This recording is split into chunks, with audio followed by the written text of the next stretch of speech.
Yo boys, have you ever wondered if there's a secret to going pro in Fortnite competitive? Because I always thought that there was no secret and it's all about doing hard work, grinding 24/7. And so I asked this exact question to the pro player Overhalo. You might know him, he's the teammate of Jake Buka. I told him that I am not the worst player in the game, but I'm also not a pro. I'm somewhere in the middle with my 3.5k PR. So I said, Ova, what should I do to reach the next level? But before I tell you what he said, this video is sponsored by VOD reviews. VOD reviews are a great way to analyze your games and learn from your mistakes. It will help you make faster progress and give you better tournament results. So if you want to join the ultimate VOD review session, then click the link below this video. Now Overhalo told me two things, and I didn't think much of it at the time, but now I realize the importance of what he said. Because you can do everything right. You can play scrims, you can grind for 10 hours straight every single day, have the right mentality and remove all distractions from your life. But if you don't have this one skill, then you're never gonna make it. I'll first give you the smaller piece of advice, which was to VOD review.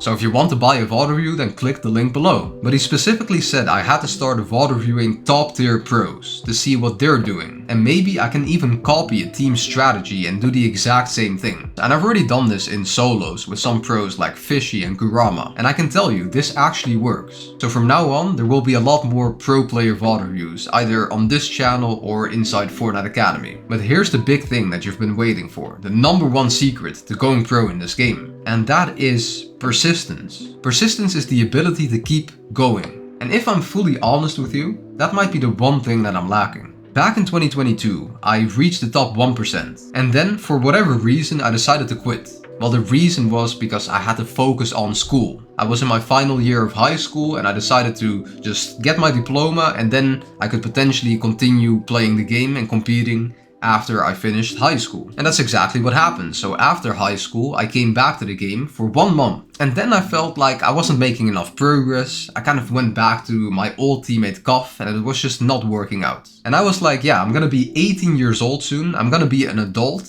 I can't just play video games 24/7 without making any earnings. And so I decided to quit forever. Or so I thought, because as you guys know, 2 years later I came back to the game, starting all the way from zero once again. I had zero PR, zero fighting skills. I guess I still had my game sense, otherwise I would not have been able to make earnings 2 weeks later. But you get the point, I had zero skills because I quit for 2 years straight. And the funny thing is, I used to be teammates with Overhalo. And I dropped him because he had too low PR. But then in the 2 to 3 years that I took a break from the game, he just kept going. He kept grinding. And Overhalo just kept making progress and now he's a pro. And so that's exactly what his advice was for me. If I want to reach the next level and go pro, I just have to keep going. But now I reached the top 1% again. And again I feel like quitting. And this time not because I want to focus on school, but because I want to focus on coaching and helping you guys succeed in the game. And to be completely honest, I don't know what to do. Like, I'm a Fortnite competitive player and a coach. If I want to grind full time, then I basically have to give up coaching. Because it takes time to make high quality videos, just like in this past week. You should probably check out some of these videos, by the way, they're amazing. But if I decide to be a full-time coach, then I'm basically quitting Fortnite competitive again.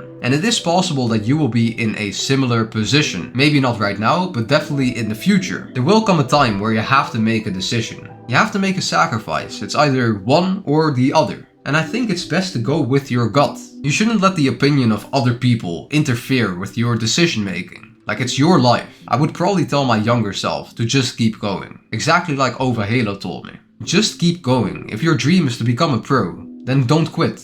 Like, Fortnite competitive will be your career. Like, some people become lawyers, some people become doctors, but you are a gamer and that might be what you were supposed to do. And sure, you're gonna have low status for a while, because if you don't have any real results, if you haven't made any earnings, then people are gonna judge you and assume that you're just another gamer, right? And so that would be part of your sacrifice. But if you quit to focus on school, for instance, or other things, then you might just miss out on having the best job in the world. Like, work doesn't feel like work because you actually enjoy grinding and competing in this game. But then there's the question in your mind of like, will I actually make it? Like, some people, they have more talent for this game and they make faster progress than others. Like, take Petrov for example. Like, he's just out of this world, right? Like, you would need some serious talent if you want to get to his level, if that's even possible. But talent is one of those things that you cannot control.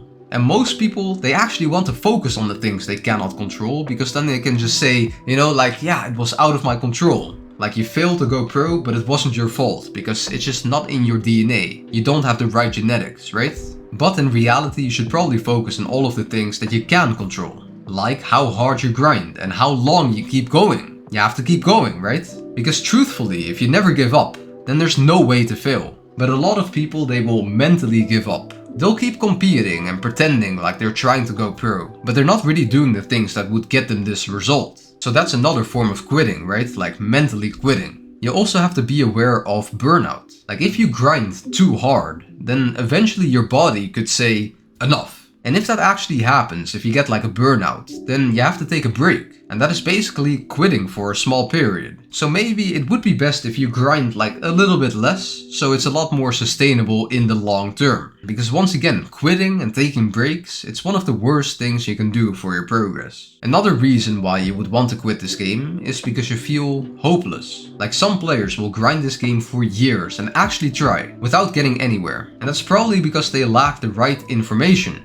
Or the right mindset. And if that's you, if you just keep failing and you're like stuck on the same level without seeing progress, then that's gonna be pretty frustrating and it might make you want to feel like quitting. But that's like an advanced form of rage quitting. Like imagine your friends from school, they had to play a solo cash cup. They would lose every single game and probably rage quit. Because losing hurts, nobody wants to lose. And instead of trying to figure out a way to win so that they don't have to keep losing, they just take the easy way out and they just quit. And you could do the same thing, but instead of quitting after a few bad games, you would quit after a few bad tournaments. I hope you understand now that there's all these different types of reasons as to why someone would quit this game. And in your mind, you're probably gonna feel like it's a good decision. Like when I quit this game for the first time, I felt like I was making the right decision. Like I have to focus on school and get my diploma. That is the smart and responsible decision. Right now it feels like a smart decision to quit and focus on coaching. Because coaching gives me fulfillment and it actually helps other people. Instead of just, helping myself succeed, I'm helping others. And so once again, I'm justifying this decision in my mind. But the bottom line is that pro players probably faced a similar decision. And the reason why they are pros is because they chose to just keep going.